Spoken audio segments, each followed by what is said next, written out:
Bismillahirrahmanirrahim. Assalamualaikum warahmatullahi wabarakatuh. Perkenalkan, nama saya Farni Rahim dengan NPM 04240104. Saya dari kelas C semester 4 Tarbiyah. Tujuan saya membuat video ini yaitu untuk mengumpulkan tugas UTS tafsir, di mana kita disuruh membuat 12 soal beserta jawabannya. Langsung saja ke pertanyaan yang pertama. Mengapa Al-Quran menempatkan ilmu sebagai dasar utama dalam proses pendidikan? Jawaban, karena ilmu merupakan sarana bagi manusia untuk mengenal Allah, memahami ajaran agama, dan menjalankan kehidupannya dengan benar. Dalam Quran Surah Al-Alaq ayat 1-5, Allah memerintahkan manusia untuk membaca dan belajar sebagai langkah awal pengembangan potensi diri. Pertanyaan yang kedua, bagaimana tujuan pendidikan menurut Al-Quran dapat membentuk manusia yang ideal? Jawaban, tujuan pendidikan dalam Al-Quran adalah membentuk manusia yang beriman, berilmu, dan berakhlak mulia.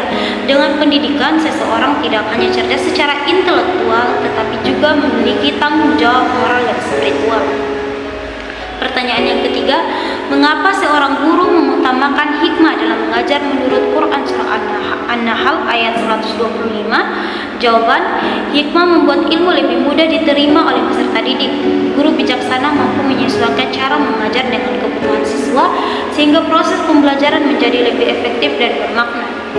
Pertanyaan yang keempat, apa peran guru yang dapat dipahami dari Quran Surah Al-Baqarah ayat 151? Jawaban, guru berperan sebagai pendidik yang mengajarkan ilmu sekaligus membimbing akhlak peserta didik. Tugasnya tidak hanya menyampaikan materi, tetapi juga membantu membentuk karakter yang baik. Pertanyaan yang kelima, nilai pendidikan apa yang dapat dipetik dari sikap Nabi Musa saat belajar kepada Nabi Khidir dalam Quran Surah Al-Kahfi ayat 66-67? Jawaban, Nabi Musa menunjukkan sikap rendah hati, menghormati gurunya, dan memiliki semangat belajar yang tinggi. Sikap tersebut menjadi teladan bagi peserta didik dalam menuntut ilmu.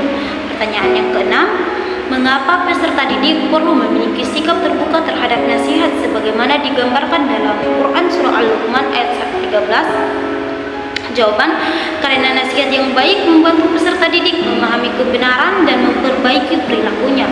Dengan menerima nasihat, seseorang dapat berkembang menjadi pribadi yang lebih baik. Pertanyaan yang ketujuh, mengapa Quran Surah Al-Luqman ayat 13-19 dianggap sebagai contoh materi pendidikan yang lengkap?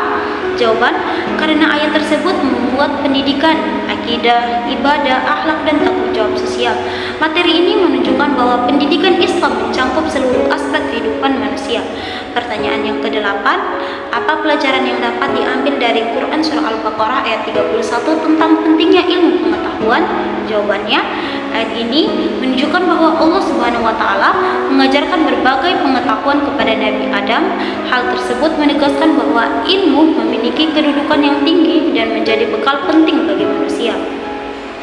Pertanyaan yang kesembilan, mengapa keluarga memiliki peran penting dalam pendidikan menurut Quran Surah At-Tahrim ayat 6? Jawabannya, karena keluarga merupakan tempat pertama anak memperoleh pendidikan agama, akhlak, dan kebiasaan hidup. Nilai-nilai yang ditanamkan dalam keluarga akan sangat memengaruhi perkembangan anak.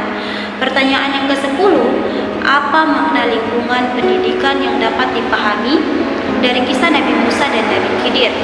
Jawabannya, kisah tersebut menunjukkan bahwa pendidikan dapat berlangsung di berbagai tempat dan situasi. Yang terpenting adalah adanya proses pembelajaran, bimbingan, dan keinginan untuk mencari ilmu. Pertanyaan yang ke-11, mengapa menuntut ilmu dipandang sebagai kewajiban dalam Islam? Jawabannya, karena ilmu menjadi dasar bagi manusia untuk memahami ajaran agama dan menjalankan kehidupan dengan baik. Tanpa ilmu, seseorang akan kesulitan membedakan antara yang benar dan yang salah. Pertanyaan yang ke-12, mengapa orang yang berilmu memiliki tanggung jawab untuk mengajar orang lain? Jawabannya, karena ilmu yang dimiliki harus memberi manfaat bagi masyarakat. Melalui kegiatan mengajar, ilmu dapat disebarluaskan sehingga menjadi sarana kebaikan dan kemajuan bagi orang. Mungkin itu saja soal dan jawaban dari saya. Bila ada salah kata mohon dimaafkan. Saya tutup dengan ucapan billahi fisabilil haq wastabiqul khairat. Wassalamualaikum warahmatullahi wabarakatuh.